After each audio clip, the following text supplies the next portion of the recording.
Kumpul tempat ini memperingati hari kenaikan Tuhan Yesus. Mari kita bersama-sama menghadiri dalam doa. Terima kasih Tuhan, kami ucap syukur Tuhan bahwa hari ini pernyataan sempurna atas setiap kami Tuhan.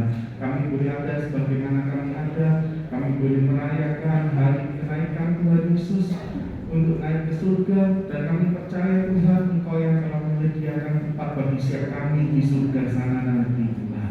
Tuhan, biarlah Kau bawa setiap iman kami semakin percaya kepada-Mu, semakin teguh, semakin dikuatkan, karena Engkau sumber segalanya bagi setiap kami. Engkau layakkan setiap kami Tuhan. Ampuni segala dosa perbuatan kami, baik yang kami lakukan dengan sengaja maupun tak sengaja, supaya kami boleh berkenan di hadapan-Mu, terlebih lagi boleh menyekatkan hati-Mu Tuhan. Kau proteksi segala kehidupan kami, keluarga kami, segala apa yang kami miliki, yang kami tinggalkan, kami mau serahkan semuanya ke dalam tangan-Mu. Saat ini bersatu hati, jika ada kuasa kegelapan, roh jahat, kuasa kedagingan yang tidak berkenan di hadapan-Mu, yang ingin mengganggu persekutuan kami dengan Engkau, saat ini kami mau bersatu hati. Kami katakan menunjukkannya di dalam nama Tuhan Yesus Kristus. Biarlah Tuhan curang kuasa Roh Kudus-Mu yang menjaga setiap kami, sehingga kami pulang dari tempat ini, kami pulang membawa berkat, sukacita, dan kesejahteraan yang daripada-Mu. Teringat teman-teman kami yang tidak bisa hadir saat ini, Engkau Allah yang sanggup memilih setiap hati mereka satu persatu. Bagi mereka yang sakit, Kau berikan kesembuhan. Bagi mereka yang bersusah hati, Tuhan, Kau berikan penghiburan. Terima kasih Tuhan. Sementara Tuhan, kami akan memuji, muliakan nama-Mu, membesarkan nama-Mu Tuhan. Biar apa yang kami naikkan pun berkenan di hadapan-Mu. Dan pujilah nama-Mu Tuhan, hanya di dalam nama Tuhan Yesus Kristus. Haleluya.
adalah sukacita kami Tuhan, karena Engkau Allah yang besar, Engkau Allah yang indah Tuhan bagi setiap kami. Dan kami percaya kami saat ini kami beroleh sukacita yang penuh daripada-Mu. Dan pujilah nama-Mu Tuhan. Hanya di dalam nama Tuhan Yesus Kristus yang percaya bersama-sama katakan iman. Amin. Berikan kuasa yang berikan. Haleluya.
Benar-benar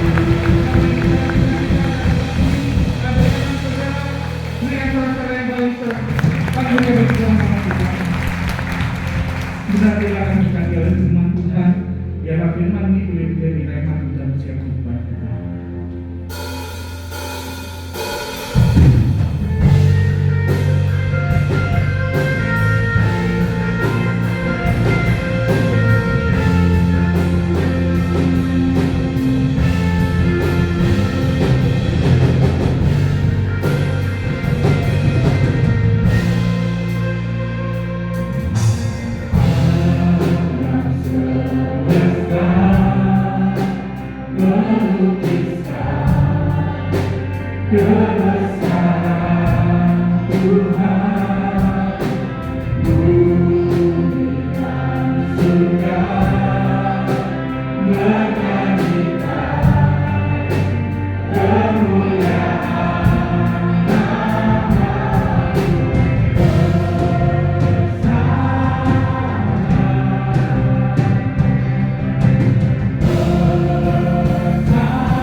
Kami persembahkan puji-pujian sorak-sorai kami, meninggikan nama di atas segala nama, yaitu nama Tuhan Yesus Kristus yang berkuasa di surga dan di bumi. Kami percaya melalui setiap pujian yang kami sampaikan boleh menyenangkan hati-Mu ya Tuhan. Dan Engkau hadir di tengah-tengah ibadah kami, bersemayam di atas pujian setiap umat-Mu. Karena itu kami hargai, kami hormati kehadiran Tuhan. Kami buka hati kami lebih lagi. Kami ambil sikap seperti Maria untuk duduk diam di bawah kaki Tuhan, menerima firman kebenaran yang sangat kami perlukan. Mari urapi setiap kami ya Roh Kudus, lembutkanlah hati kami. Beri kami hati seorang hamba, tidak seorang murid, hati yang haus, hati yang rindu akan firman Tuhan. sehingga ketika benih firman Tuhan ditaburkan, sungguh firman Tuhan itu boleh tertanam, berakar, bertumbuh dan berbuah di dalam hidup setiap kami, sehingga firman Tuhan mengubah hidup kami, bahkan mendewasakan iman rohani setiap kami umat-umat Tuhan. Roh Kudus, rapilah hamba-Mu yang terbatas, taruh pikiran dan perkataan Kristus pada diri hamba-Mu. Bila Tuhan yang berkata-kata melalui mulut bibir hamba-Mu, sampai dalam satu bagi setiap kami saat ini, kami umat-umat Tuhan siap untuk menerimanya. Di dalam nama Tuhan Yesus Kristus, semua yang siap diberkati dengan firman Tuhan, bersama kita berkata, amin. Sekarang kembali saudara. Shalom, ya, puji Tuhan. Ya, hari ini kita boleh kembali memperingati kenaikan Tuhan Yesus ke surga. Tentu di balik peringatan kenaikan Tuhan Yesus ke surga ada hal-hal yang indah yang kita bisa dapatkan, yang kita bisa pegang, yang kita bisa percayai, sehingga iman kita boleh semakin diteguhkan. Ya, karena apalah arti kelahiran Tuhan Yesus kalau tidak dilanjutkan dengan kematian di atas kayu salib? Apalah arti kematian Tuhan Yesus di atas kayu salib kalau tidak dilanjutkan dengan kebangkitan? Apalah arti kebangkitan Tuhan Yesus kalau tidak dilanjutkan dengan kenaikannya ke surga? Jadi berarti peringatan hari kenaikan Tuhan Yesus ke surga juga adalah salah satu peringatan yang penting untuk kita peringati bersama-sama. Bukan hanya Natal, bukan hanya kematian Tuhan Yesus, bukan hanya kebangkitan, tetapi juga kenaikan Tuhan Yesus ke surga. Nah, peringatan kenaikan Tuhan Yesus ke surga itu di dalamnya ada beberapa hal, beberapa makna, beberapa pembuktian yang akan kita belajar bersama pada pagi hari ini, ya. Yang pertama, melalui peringatan kenaikan Tuhan Yesus ke surga, membuktikan kepada setiap kita sebagai umat Tuhan bahwa Tuhan Yesus adalah Allah yang Maha Kuasa. Mulai dari kelahirannya, kematiannya, kebangkitannya, sampai pada kenaikannya, membuktikan bahwa Dia adalah Allah yang Maha Kuasa. Kita lihat ayat dari Yohanes pasal yang ketiga, di ayat yang ke-13. Injil Yohanes pasal yang ketiga, di ayat yang ke-13. Demikian firman Tuhan. Tidak ada seorang pun yang telah naik ke surga selain daripada Dia yang telah turun dari surga, yaitu Anak Manusia. Amin. Dikatakan bahwa Tuhan Yesus yang naik ke surga karena memang Tuhan Yesus itu berasal dari surga, turun dari surga, ya, berinkarnasi, ya, dari Allah menjadi manusia demi untuk menyelamatkan kita manusia berdosa.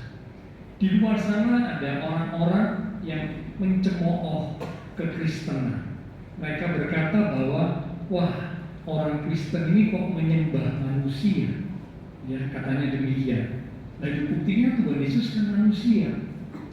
Dia lahir ke dunia menjadi manusia, lalu dianggap sebagai Allah, disembah oleh orang Kristen, sehingga orang yang tidak mengerti kebenaran firman Tuhan, mereka beranggapan bahwa orang Kristen menyembah manusia, ya, karena Tuhan Yesus itu lahir menjadi manusia.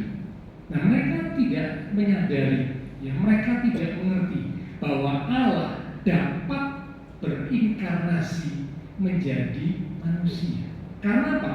Bagi Allah tidak ada yang mustahil. Allah menjadi manusia sangat mudah bagi Allah untuk melakukannya. Tetapi manusia menjadi Allah itu tidak mungkin. Ya, saya ulang, saudara. Allah menjadi manusia itu hal yang mudah, hal yang kecil bagi Tuhan Yesus. Karena dia sanggup melakukan segala perkara. Langit bumi diciptakan dengan firman-Nya. Jadi bagi Tuhan Yesus, Allah berubah menjadi manusia itu sangat mudah. Tetapi manusia berubah menjadi Allah itu sesuatu yang tidak mungkin. Ya, jadi kalau ada orang di luar sana mencemooh bahwa kita orang Kristen menyembah manusia, itu mereka tidak mengerti tentang kebenaran firman Tuhan. Ya, karena apa?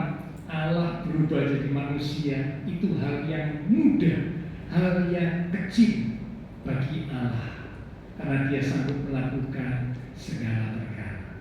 Ya, jadi Tuhan Yesus naik ke surga karena memang Tuhan Yesus berasal dari surga. Ini membuktikan bahwa Tuhan Yesus yang kita sembah adalah Allah yang Maha Kuasa. Beruntung Bapak, Ibu, saudara saya menyembah Tuhan Yesus, Allah yang Maha Kuasa, yang sanggup melakukan segala perkara. Ini pembuktian yang pertama, makna yang pertama melalui peristiwa kenaikan Tuhan Yesus ke surga. Yang kedua, melalui peristiwa kenaikan Tuhan Yesus ke surga membuktikan kepada kita bahwa surga dan neraka itu sungguh-sungguh ada. Sekali lagi, surga dan neraka itu sungguh-sungguh ada. Ada orang-orang yang beranggapan bahwa kehidupan itu hanya ada di dunia ini saja. Setelah di dunia ini berakhir, mati, ya sudah, selesai. Tidak ada lagi lanjutannya.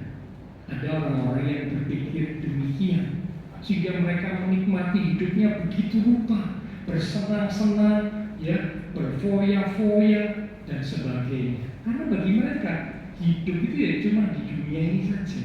Setelah itu selesai, habis. Padahal tidak demikian.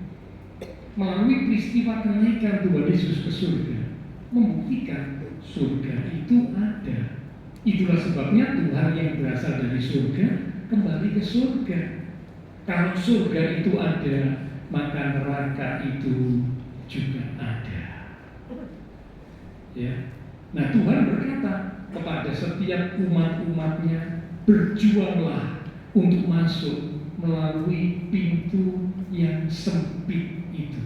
Surga digambarkan seperti sebuah pintu yang kecil, sempit, sesak, sehingga kalau jalan menuju ke surga itu sesuatu yang di dalamnya dituntut pengorbanan, ada harga yang harus dibayar. Sementara jalan menuju ke neraka diibaratkan seperti jalan yang lebar.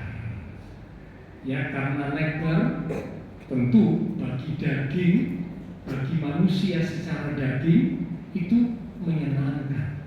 Karena itu banyak orang yang memilih jalan menuju ke neraka karena menyenangkan bagi daging, nikmat bagi daging secara manusia.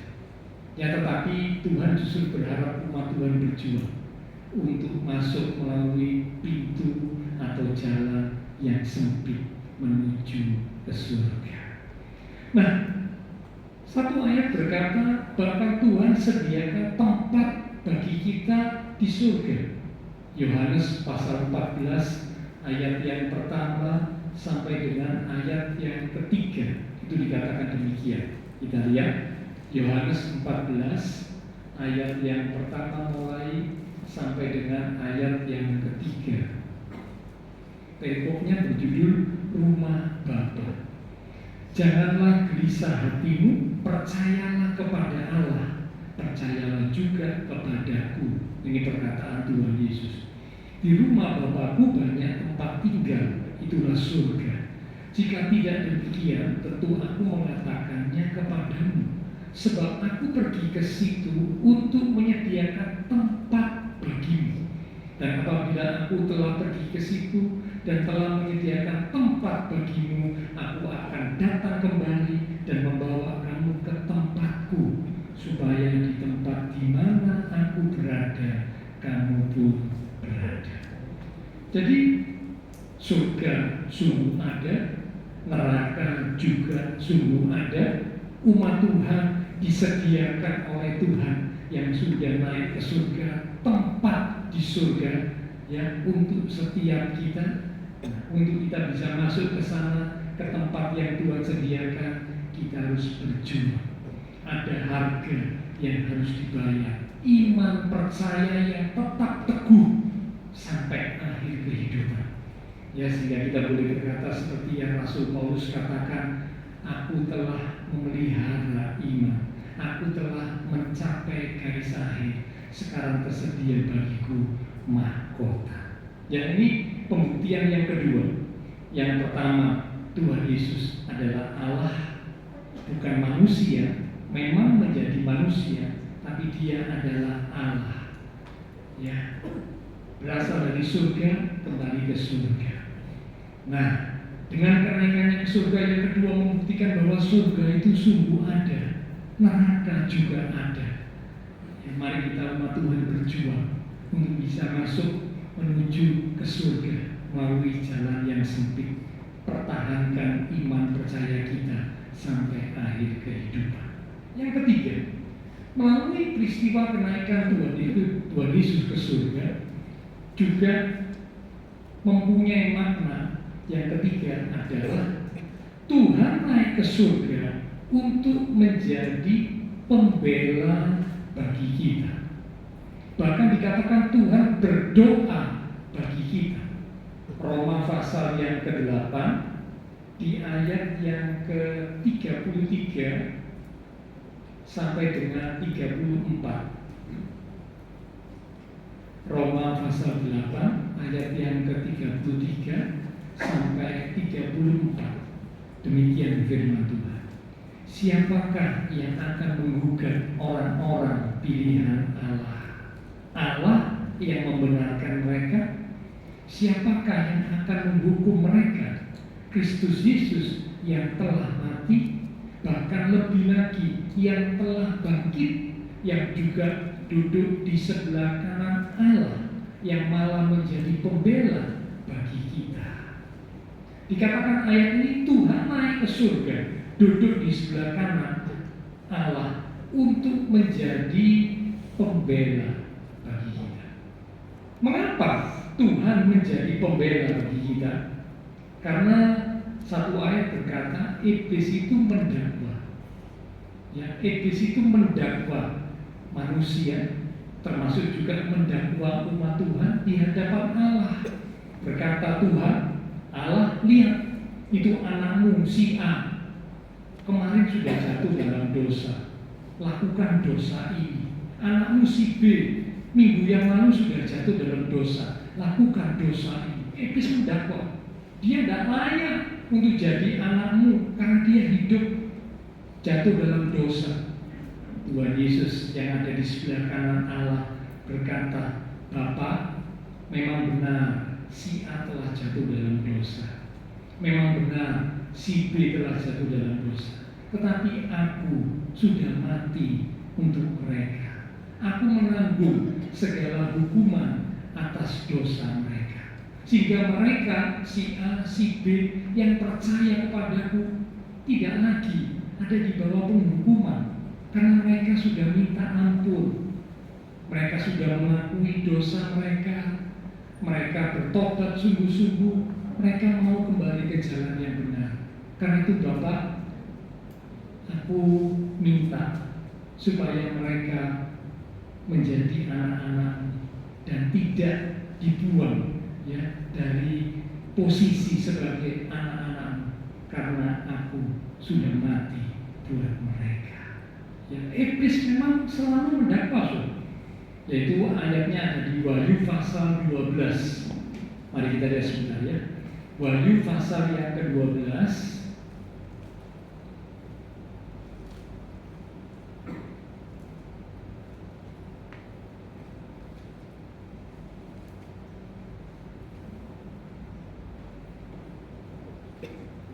Wahyu pasal yang 12 di ayat yang ke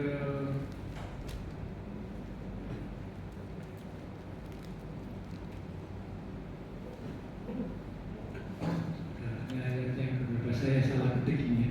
Jadi ayat itu berkata bahwa iblis itu pekerjaannya mendakwa umat-umat Tuhan, ya, siang dan malam mendakwa umat-umat Tuhan, yang kemudian dibuat menjadi pujian.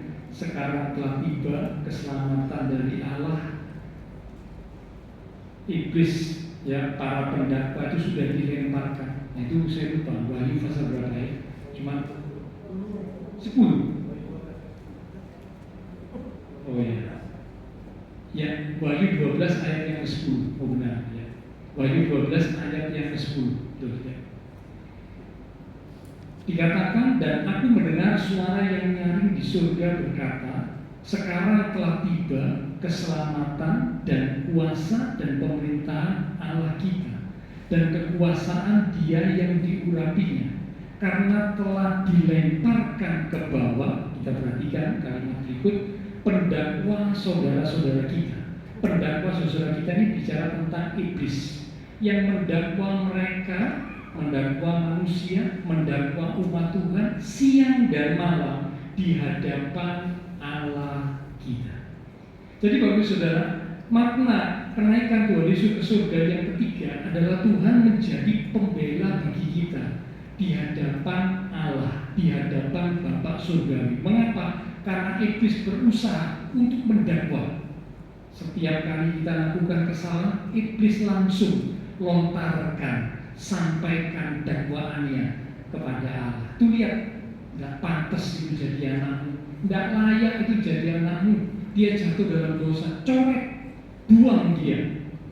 Tapi Tuhan Yesus berkata, aku sudah mati untuk si A, si B, dan mereka percaya kepada korbanku di atas kayu salib. Karena itu Bapa, ampuni mereka, biarlah mereka tetap ada dalam posisi sebagai anak-anak Tuhan. Ya, jadi yang ketiga, Tuhan menjadi pembela bagi kita di hadapan Allah. Saat iblis mendakwa, Tuhan Yesus jadi pembela. Tuhan berkata, aku sudah mati buat anak-anakku. Ya, nah bahkan Tuhan Yesus berdoa buat kita di Yohanes pasal 17. Kalau Bapak Ibu membaca beberapa ayat, dikatakan, aku berdoa untuk anak-anakku, untuk murid-muridku, ya, aku berdoa untuk mereka. Jadi Tuhan Yesus berdoa buat kita supaya Bapak Ibu Saudara saya bisa tetap kuat, tetap teguh di dalam iman kepada Tuhan Yesus. Ya. Oke, itu yang ketiga, makna kenaikan Tuhan Yesus ke surga yang ketiga. Yang keempat, makna kenaikan Tuhan Yesus ke surga yang keempat adalah dikirimkannya Roh Kudus. Satu ayat di Yohanes pasal 16 pada ayat yang ke-7. Yohanes pada pasal 16 di ayat yang ke-7. Demikian firman Tuhan, namun benar yang kukatakan ini kepadamu adalah lebih berguna bagi kamu jika aku pergi. Maksudnya Tuhan naik ke surga. Sebab jikalau aku tidak pergi, jikalau Tuhan Yesus tetap ada di bumi ini, penghibur itu tidak akan datang kepadamu. Tetapi jikalau aku pergi, naik ke surga, aku akan mengutus dia, yaitu mengutus Roh Kudus, penghibur, penolong untuk datang kepadamu. Ya. Jadi Bapak Ibu Saudara, makna yang keempat melalui peristiwa kenaikan Tuhan Yesus ke surga, makna yang keempat adalah dikirimkannya Roh Kudus, penolong, penghibur bagi orang percaya. Roh Kudus bermanfaat untuk menuntun, mengingatkan, menguatkan setiap umat Tuhan, sehingga Bapak Ibu Saudara saya bisa mengalami dan menjalani hidup yang berkemenangan oleh karena Roh Kudus yang menuntun, mengingatkan, menguatkan kita. Bahkan kita bisa menjadi saksi-saksi Tuhan. Hidup kita bisa jadi saksi Tuhan, karena Tuhan rindu supaya setiap kita sebagai umat-umat Tuhan bisa menjadi saksi Kristus. Bukan hanya saksi dari perkataan saja, tetapi juga saksi dari kehidupan kita. Saksi dari perkataan memang kita sampaikan, kita kabarkan ya Injil keselamatan di dalam Tuhan Yesus. Tetapi jangan lupa saksi dari perbuatan, saksi dari kehidupan berbicara jauh lebih kuat daripada saksi dari perkataan. Ya, nah itu hanya bisa terjadi kalau Roh Kudus turun memenuhi kita umat Tuhan, menuntun kita, mengingatkan kita akan firman dan menguatkan kita sehingga kita bisa menjadi saksi Tuhan dimanapun kita berada. Itu makna yang keempat. Makna yang kelima, melalui peristiwa kenaikan Tuhan Yesus ke surga, maka punya makna yang kelima adalah memberikan sebuah jaminan, sebuah kepastian bahwa setiap doa umat Tuhan itu dijawab oleh Tuhan. Sekali lagi, ada sebuah jaminan, ada sebuah kepastian bahwa setiap doa kita umat Tuhan itu dijawab oleh Tuhan. Mari kita buka Yohanes pasal 14 di ayat yang ke-12. Yohanes pasal 14 di ayat yang ke-12 mulai sampai dengan ayat yang ke-14. Demikian firman Tuhan, aku berkata kepadamu, sesungguhnya barang siapa percaya kepadaku, ia akan melakukan juga pekerjaan-pekerjaan yang aku lakukan, bahkan pekerjaan-pekerjaan yang lebih besar daripada itu. Kita perhatikan kalimat yang berikut, sebab aku pergi kepada Bapa. Pergi kepada Bapa maksudnya naik ke surga.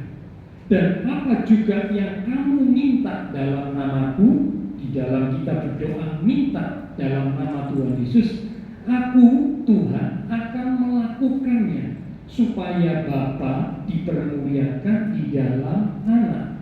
Diulang di ayat 14, jika kamu meminta sesuatu kepadaku dalam namaku, aku akan melakukannya.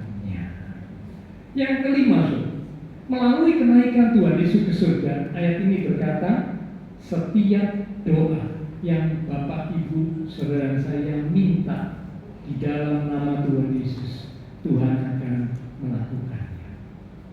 Tuhan akan mendengarnya. Tuhan akan menjawabnya. Tentunya ketika permintaan kita sesuai dengan kehendak Tuhan, permintaan kita berkenan di hadapan Tuhan. Kalau kita meminta sesuatu yang tidak sesuai kehendak Tuhan, ya Tuhan akan berkata tidak. Ya, kalau kita meminta sesuatu yang tidak sesuai dengan apa yang Tuhan mau, Tuhan akan berkata tidak.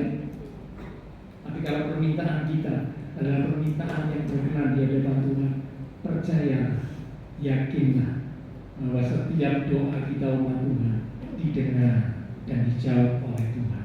Doa kita tidak pernah sia-sia. Karena itu jangan berhenti percaya, jangan berhenti berharap, jangan berhenti berdoa, karena doa kita tidak pernah sia-sia. Kita Yakobus berkata, doa orang yang benar bila dengan yakin didoakan sangat besar kuasanya. Jadi jangan berhenti berdoa, ya, berdoa buat diri kita juga ya tentunya ya, supaya kita tetap kuat teguh di dalam Tuhan. Berdoa buat keluarga kita, jangan lupa. Ya, orang tua berdoa buat anak-anak. Anak-anak diberi nasihat, diberi arahan, diberi bimbingan, tapi juga jangan lupa anak-anak didoakan.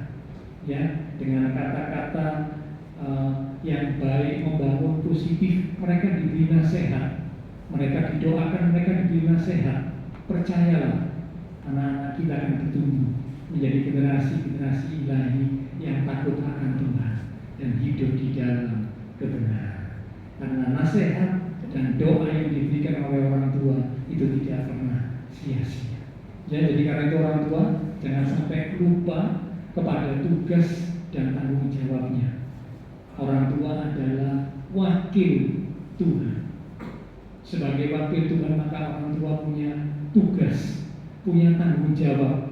Bukan hanya sekedar melahirkan anak, bukan hanya sekedar membesarkan anak secara fisik, tapi juga mendidik, menasehati di dalam kebenaran dan berdoa buat anak-anak, sehingga mereka boleh bertumbuh menjadi generasi ilahi yang takut akan Tuhan dan hidup di dalam kebenaran. Ya, itu yang kelima. Ya, manfaat atau makna yang kenaikan Tuhan Yesus ke surga yang kelima, setiap doa kita umat Tuhan didengar, dijawab oleh Tuhan. Yang keenam sekarang, yang terakhir, melalui peristiwa kenaikan Tuhan Yesus ke surga, maka ada sebuah jaminan kepastian bahwa Tuhan Yesus akan datang kembali pada kali yang kedua untuk menjemput umatnya. Kisah Para Rasul pasal yang pertama di ayat yang ke-11. Kisah pasal yang pertama di ayat yang ke-11. Demikian firman Tuhan. Dan berkata kepada mereka, yang berkata kepada mereka ini adalah malaikat Tuhan yang berpakaian putih. Hai orang-orang Galilea, mengapakah kamu berdiri melihat ke langit? Yesus ini maksudnya ya Tuhan Yesus ini, yang terangkat ke surga meninggalkan kamu, akan datang kembali dengan cara yang sama seperti kamu melihat dia naik ke surga. Melalui ayat ini ditekankan, ditandaskan bahwa seperti halnya Tuhan Yesus naik ke surga, waktunya nanti ya dia akan datang kembali. Tuhan Yesus akan datang kembali untuk menjemput setiap umatnya. Itulah kedatangan Kristus, kedatangan Tuhan Yesus pada kali yang kedua. Mungkin Bapak Ibu Saudara bertanya, kapan Tuhan Yesus datang? Dari dulu diberitakan Tuhan Yesus akan datang. Tuhan Yesus akan datang pada kali yang kedua. Tapi kok sampai sekarang belum datang? Apalagi kita mendengar mungkin orang-orang di luar mencemooh, mana katanya Tuhanmu mau datang untuk menjemput kamu, tapi sampai sekarang kok belum datang. Wah, jangan-jangan Tuhan lupa akan janjinya, Tuhan lalai akan janjinya. Ternyata tidak. Sekalipun sampai hari ini kedatangan Tuhan pada kali yang kedua belum terjadi, tetapi Tuhan tidak pernah lalai terhadap janjinya. Ya, dicatat di dalam kitab 2 Petrus pasal yang ketiga, 2 Petrus pasal yang ketiga di ayat yang keempat dan ayat yang ke-9. 2 Petrus pasal yang ketiga di ayat yang keempat dan ayat yang ke-9. Demikian firman Tuhan. Kata mereka, di manakah janji tentang kedatangannya itu? Maksudnya janji tentang kedatangan Tuhan pada kali yang kedua. Sebab sejak bapak-bapak leluhur kita meninggal, segala sesuatu tetap seperti semula pada waktu dunia diciptakan. Nah, ini jadi ayat 4 ini berbicara tentang orang-orang di luar yang mencemooh. Mana mereka mengejek, mana buktinya? Katanya Tuhan Yesus akan datang pada kali yang kedua menjemput umatnya. Mana janji tentang kedatangannya? Tidak terbukti, tidak terjadi. Tuhan lalai, Tuhan lupa akan janji kedatangannya pada kali yang kedua. Dijawab ayat yang ke-9. Mari kita lihat ayat yang ke-9.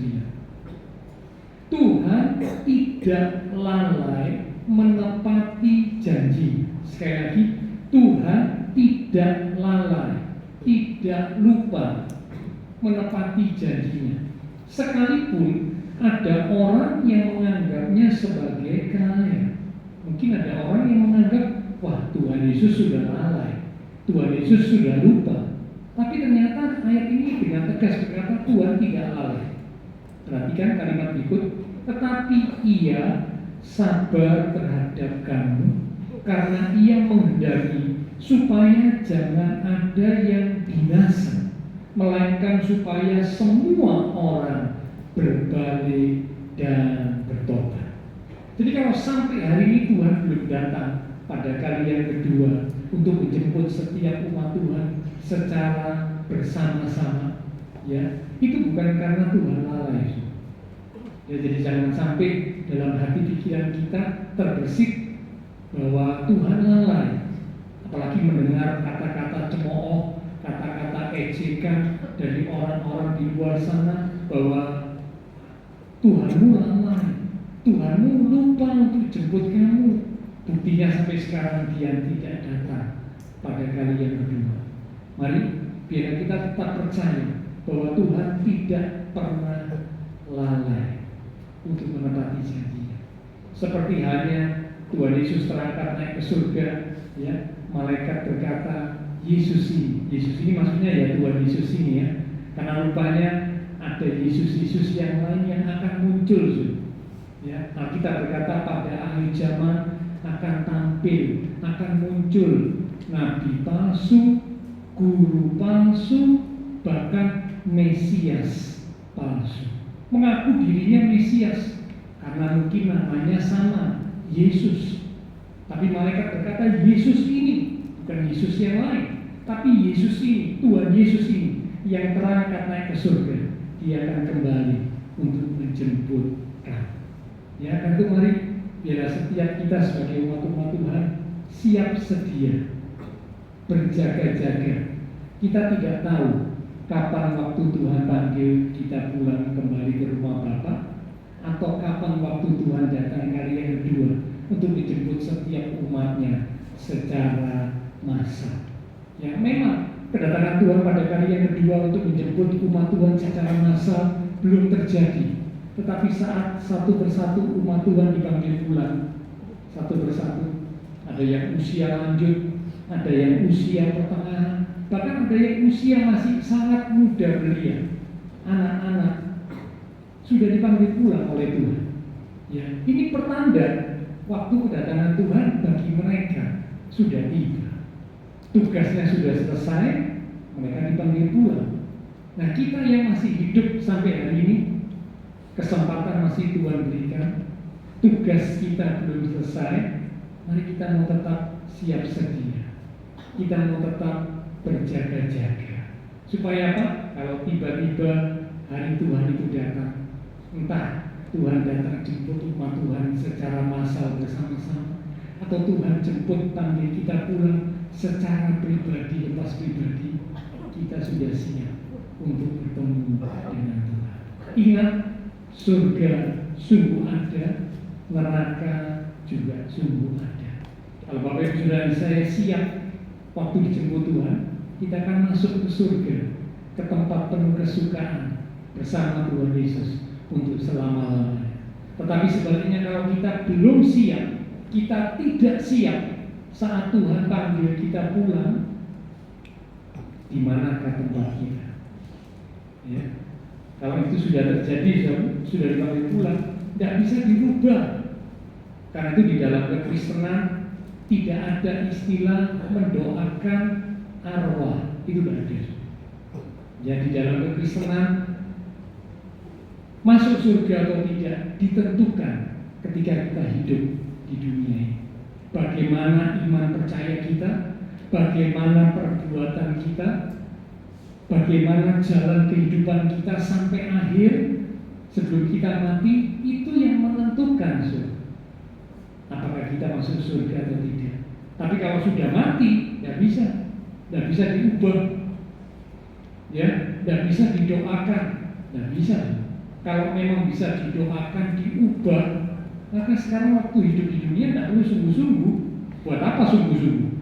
Sekarang hidup asal-asalan, hidup sembarangan. Toh nanti kalau mati, kita tinggal titip pesan. Nanti kalau aku mati jangan lupa ya, doakan aku supaya arwahku, rohku bisa masuk surga. Kalau memang bisa. Tapi Alkitab berkata tidak demikian. Ingat perumpamaan yang Tuhan berikan tentang Lazarus, orang miskin dan orang kaya. Lazarus si miskin begitu mati, dia masuk ke dalam tempat kesukaan karena hidupnya benar. Si kaya begitu mati, dia langsung masuk dalam tempat siksaan neraka karena hidupnya yang tidak benar dan tidak bisa diubah. Dan bisa, yang di neraka tetap di neraka, yang di surga tetap di surga, ditentukan semasa hidup di dunia ini. Ya, jadi karena itu biarlah kita siapkan diri kita.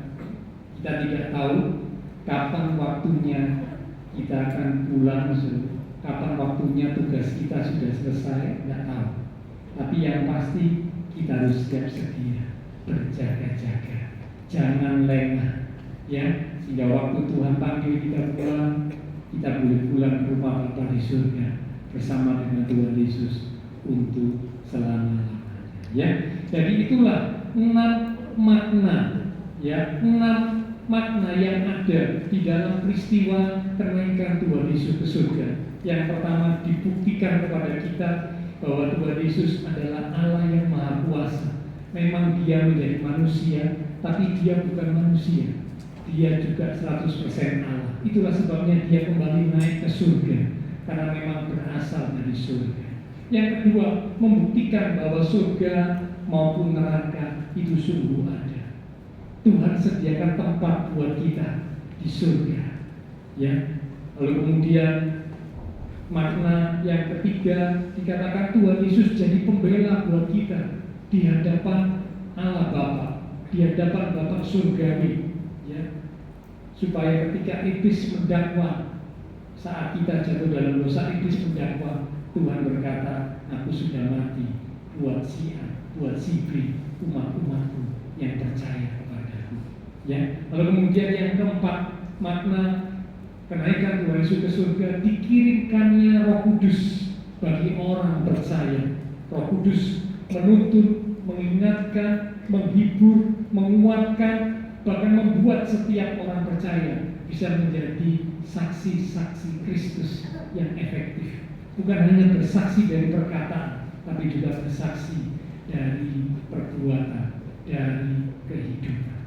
Yang kelima, melalui peristiwa kenaikan Tuhan Yesus ke surga, ada sebuah jaminan, kepastian, jawaban doa. Setiap doa yang kita minta di dalam nama Tuhan Yesus, jika doa itu seturut dengan kehendak Allah, maka doa kita itu pasti dijawab oleh Tuhan. Dan yang keenam, yang terakhir, akan ada waktunya nanti Tuhan yang naik ke surga, Dia akan datang kembali untuk menjemput kita. Karena itu mari siap sedia, berjaga-jaga untuk menyongsong kedatangan Tuhan pada kali yang kedua. Ayat penutup terakhir, kita baca Efesus pasal pertama. Efesus pasal yang pertama, di ayat yang ke-19 sampai dengan ayat yang ke-20, lalu disambung di ayat yang ke-3.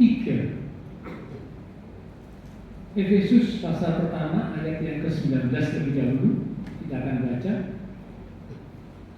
Setelah ini bersiap para pelayan mimbar, silakan maju ke depan. Efesus pertama ayat yang ke-19 mulai. Dan betapa hebat kuasanya bagi kita yang percaya. Dikatakan betapa hebat kuasa Allah bagi kita umat-umat Tuhan yang percaya, yang tetap percaya, yang tidak ragu. Sesuai dengan kehebatan, sesuai dengan kekuatan kuasanya yang dikerjakannya di dalam Kristus dengan membangkitkan Dia dari antara orang mati dan mendudukkan Dia di sebelah kanannya di surga. Jadi kehebatan kuasa Allah akan dinyatakan bagi orang yang percaya, dan kehebatan kuasa Allah sudah terbukti saat Tuhan Yesus dibangkitkan dari kematian dan saat Tuhan Yesus naik ke surga. Kita umat Tuhan yang percaya dikatakan kita akan mengalami kehebatan kuasa Allah. Ayat yang ketiga, tetap Efesus pertama di ayat yang ketiga, terpujilah Allah dan Bapa Tuhan kita Yesus Kristus, yang dalam Kristus telah mengaruniakan kepada kita segala berkat berkat rohani di dalam surga. Amin. Ya. Melalui kenaikan Tuhan Yesus ke surga, bukan hanya kuasa Allah itu nyata bagi kita, tetapi dikatakan akan dikaruniakan kepada kita umat-umat Tuhan segala berkat rohani yang ada di dalam surga. Itu akan dikaruniakan, diberikan kepada setiap kita umat-umat Tuhan yang sungguh-sungguh percaya. Ya, jadi karena itu mari tetap kita berjuang memelihara, mempertahankan iman percaya kita sampai pada kedatangan Tuhan kali yang kedua, atau saat Tuhan panggil kita pulang, kita boleh bertemu dengan Tuhan dengan penuh sukacita. Kita akan datang kepada Tuhan lewat satu puisi yang kita katakan, sungguh Engkau Allah yang mulia, Engkau Allah yang layak untuk dipuji, disembah dan diagungkan Tuhan. Mulia, mulia bagi anak domba. Mulia, mulia bagi anak domba.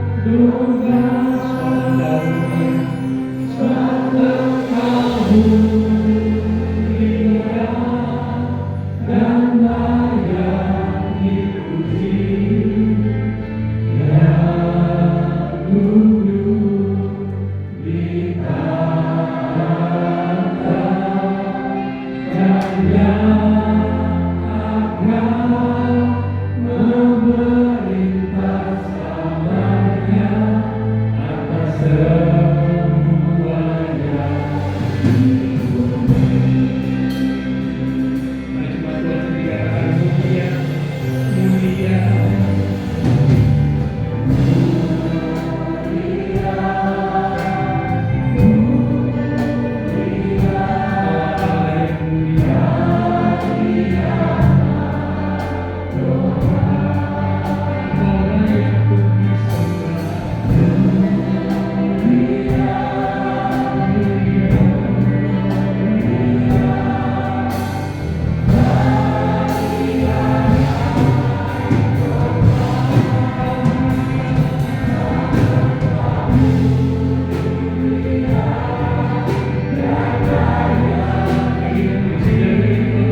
berasal dari surga, membuktikan bahwa Engkau adalah Allah yang berkuasa, Allah yang maha kuasa, yang layak untuk dipuji, disembah, dan ditinggikan. Karena biarlah setiap kami umat-umat Tuhan, dengan segenap hati kami mau meninggikan Engkau, memuliakan Engkau melalui seluruh aspek kehidupan kami. Kami rindu Tuhan dipermuliakan.